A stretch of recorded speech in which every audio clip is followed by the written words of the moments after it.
This is GARIS, Masculist, MGTOW flyers. That is 2-3 page essays on the themes of masculism and MGTOW, written by and read aloud by Prof. Dr. Hugo de Garis. This is flyer number 383, entitled Women's Vote and Men's Para. This is part 2, continuing straight on. Young men looked at the divorce catastrophes of their fathers, their uncles, their older male friends, and told each other, "Hey guy, don't marry, don't have kids, spend your money on yourselves, and don't pay the price of being a manslave to a bloody fluffy when you can get the sex you want for free by sexing only single women, especially FIP, that's financially independent person, women, who pull their own financial weight and not expect to parasite off the money of a man." In many Western countries now, 2/3 of young men under 35 are now MGTOWs, that's men going men going their own way in practice, if not in philosophy. Thus the fluffy feminists who took over the divorce courts have made them so toxic for men that indirectly they have become genociders, since they have caused 2/3 of young men, and if things don't change within a decade, that percentage will probably have risen to over 90% of young men, thus wiping out whole populations within a single generation. So the Masculists argue that these fluffy feminist hypocrites who are monoconscious, who know nothing about masculist ideas, have to be stopped, with bullets if necessary, since when whole populations feel threatened enough that they fear that they may be wiped out, they go to war to defend their very survival. Masculist theorists therefore talk about an eventual sex war, in which responsible males, masculist soldiers, assassinate the gender politicians who made these deeply misandrous gender laws in the first place, murder thousands of feminazi divorce court lawyers and judges, and if the sex war really heats up, go out into the streets and simply shoot millions of monoconscious feminazis in order to stop whole populations being wiped out, which is what the fluffy feminist hypocrites are indirectly doing in the divorce courts. Anyone with half a brain can see the logic of the Masculists when it comes to the massacring of divorcing fathers in the fluffy feminist-controlled divorce courts. These courts are screaming out for reform.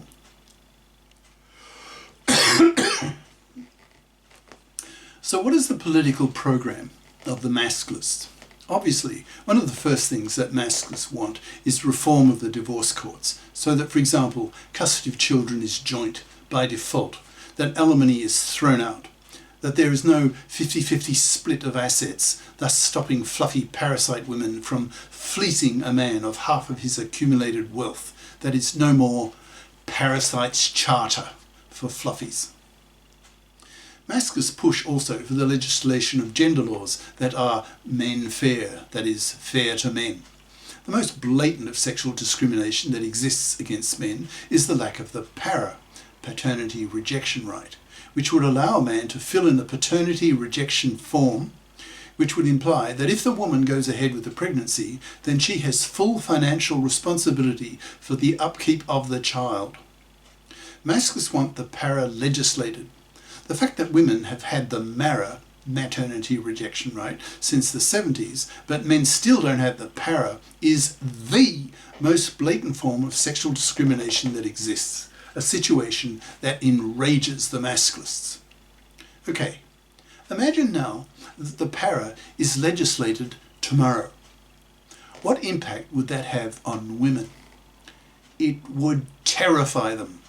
It would force women to grow up, to take responsibility for their own lives. It would force them to FIP up, that is, study career competent majors at high school, that is, not choosing to be fluffy crappers, studying fluffy crap majors, that is, intellectually easy, intellectually lazy, memory-based subjects such as English literature, history, philosophy, languages, etc., instead of the analytical majors such as math and the sciences.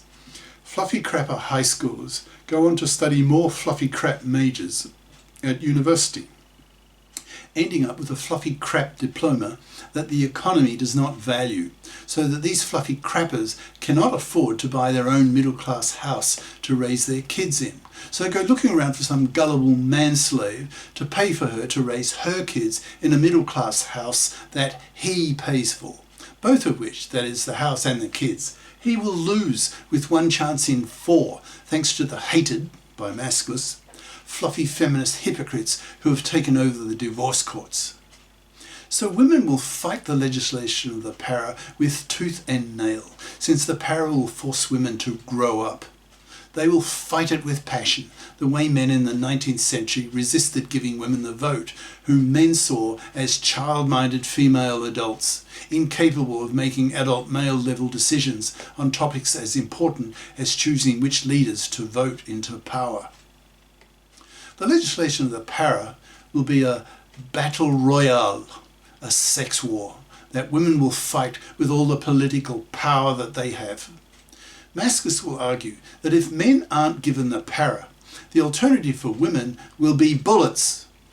Under the current fluffy feminist-dominated divorce court system, whole populations are indirectly being wiped out due to a massive rejection by young men against marriage and paternity that the hated fluffy feminist feminazis have made toxic for men.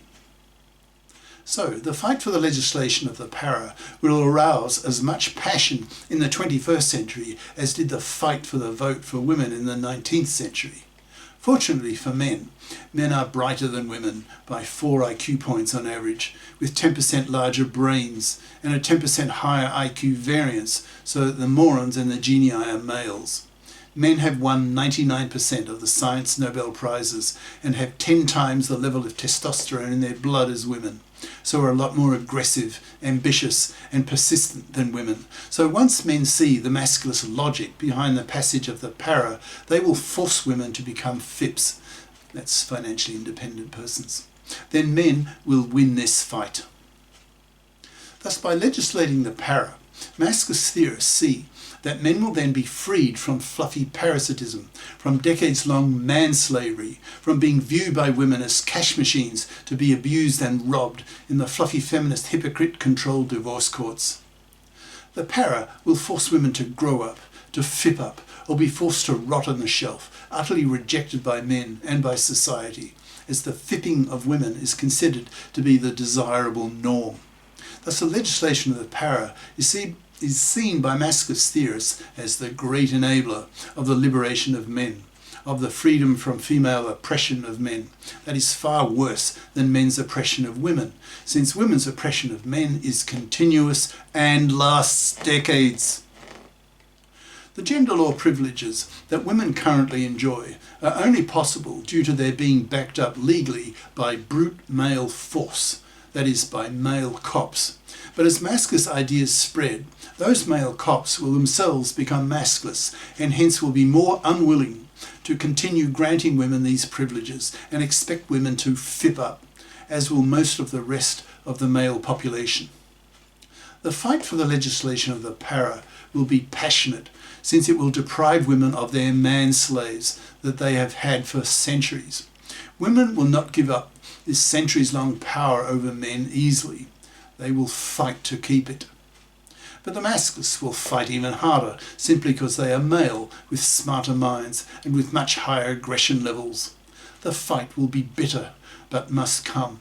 If the gender laws are not men-faired, and particularly if the para is not passed, then we wipe ourselves out, since young men will continue to reject marriage and paternity. Young women will need to be socialised by parents and educated by teachers and professors to be FIPs, to toughen up, and not expect to behave like fluffy princesses.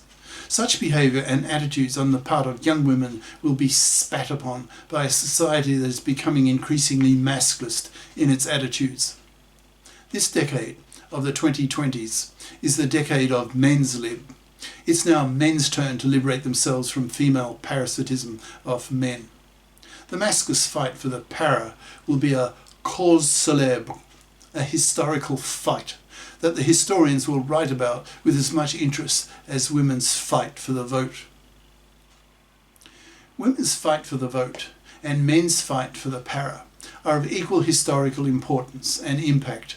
With the vote, women gained the reforms they wanted. With the para, men will gain their freedom from man's slavery.